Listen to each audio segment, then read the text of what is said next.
So this next story maybe showcases that sort of more buffoon quality. And this is not a spider story from Africa. This is actually an Apache story.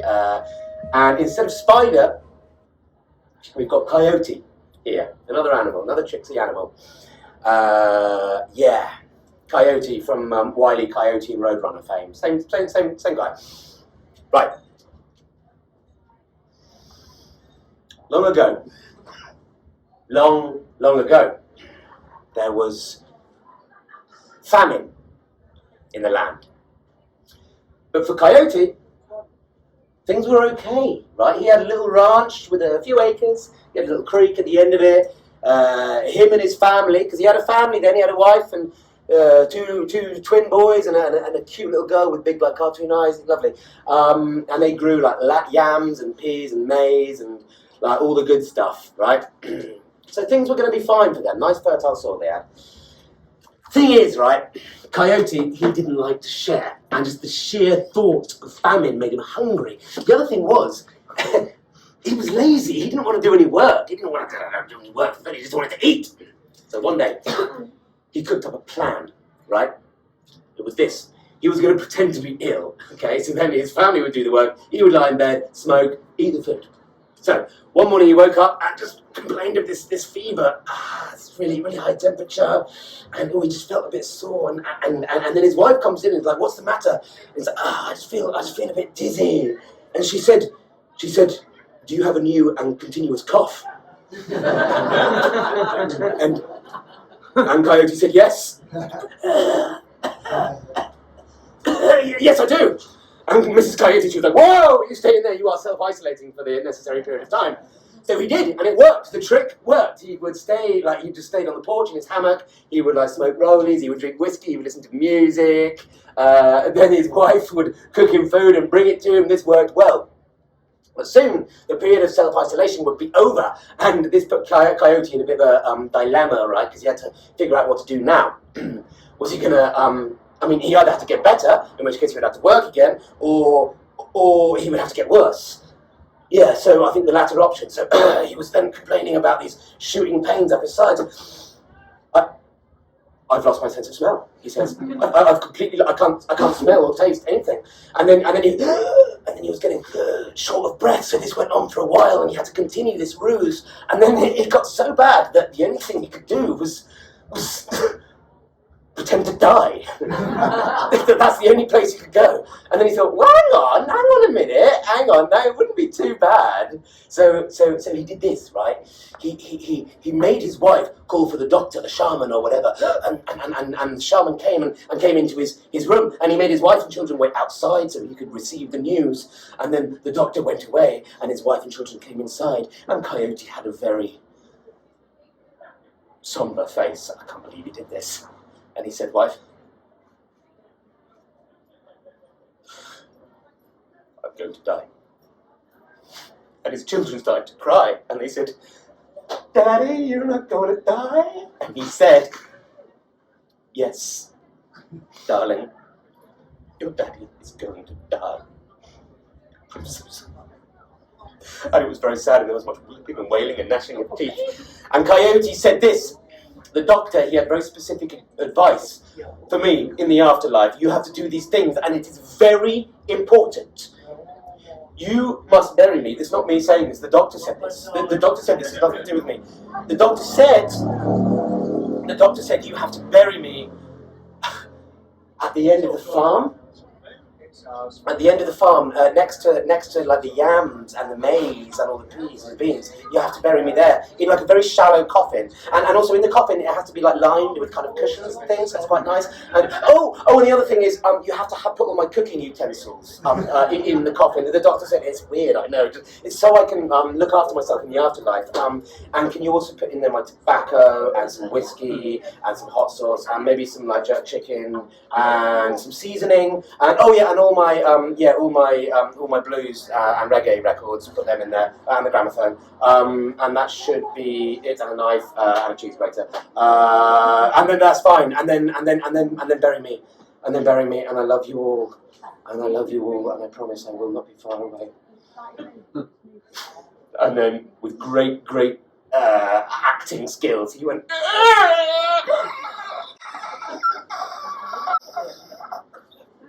and they were very, very sad. And he tried to not breathe for ages, and they wrapped him up, and they put him in the coffin, and they did everything he said. They put the pots and the pans in there, and they buried him very lightly at the bottom of the farm.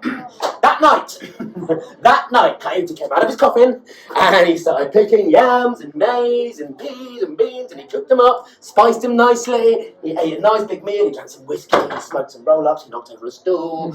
It was lovely, listening to some music, and by dawn, he was back in bed in his coffin, none the wiser. Now, this went on for days and weeks and months, and obviously, Coyote's family, they noticed that their crop, their precious crop, was disappearing, and they thought a thief had come. So they went to Coyote's grave, right, and they beseeched his spirit, please chase away this thief.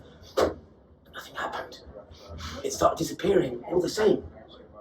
So they thought, right, we're going to have to do something ourselves. So what they did was they made a scarecrow, right, out of old bits of whatever, and they covered it with like gum, sticky resin, Gorilla Glue, whatever, like really sticky stuff, and they set it right in the middle of the yam patch.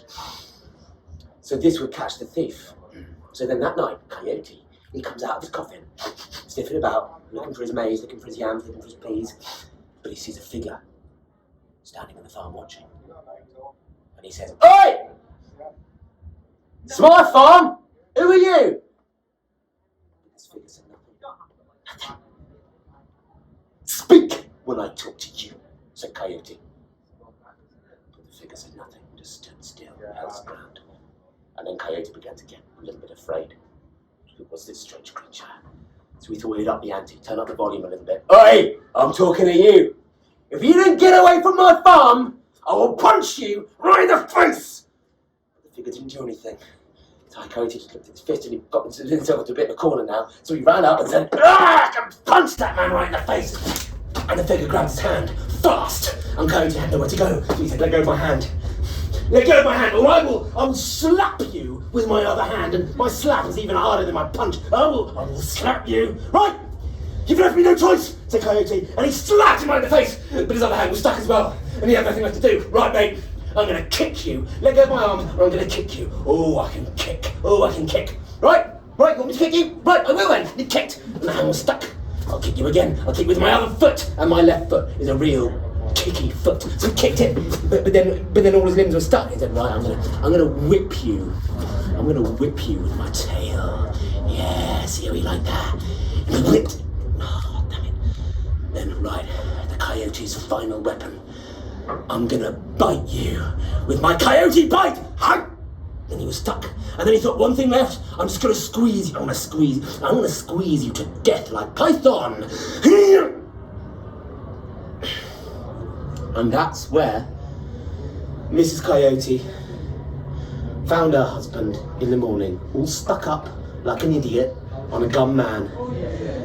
And his kids and everyone, and they knew then exactly what had happened, and they carried him through the village, and everyone laughed and jeered and called him names and said, "You're an idiot."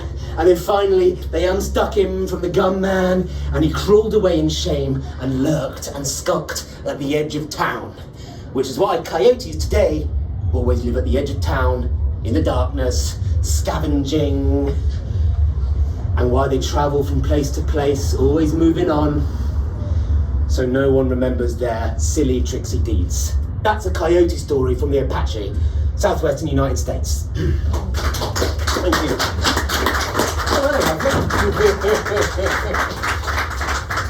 Right, so that story I just told, it's a coyote story, but it's also not a coyote story. The story I just told you is actually originally from the Ashanti in Ghana, like the first story I told you. It travelled, right, like Trickster.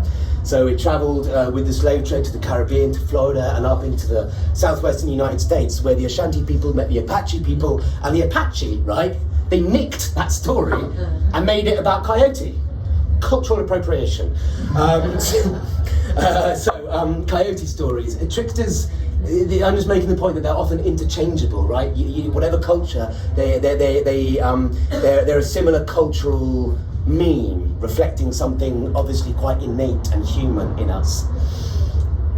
So this coyote fella, he exists in Apache mythology, but also, if we go northwest in the USA up into the plains with the Sioux, we get coyote stories there as well. And then Coyote, he wanders over the Rocky Mountains, and then with the Navajo in California, we get coyote stories there. And then we go a little further north into Canada and Alaska and the Pacific Northwest region, and then Coyote, he becomes a different trickster. Now this guy's my favourite.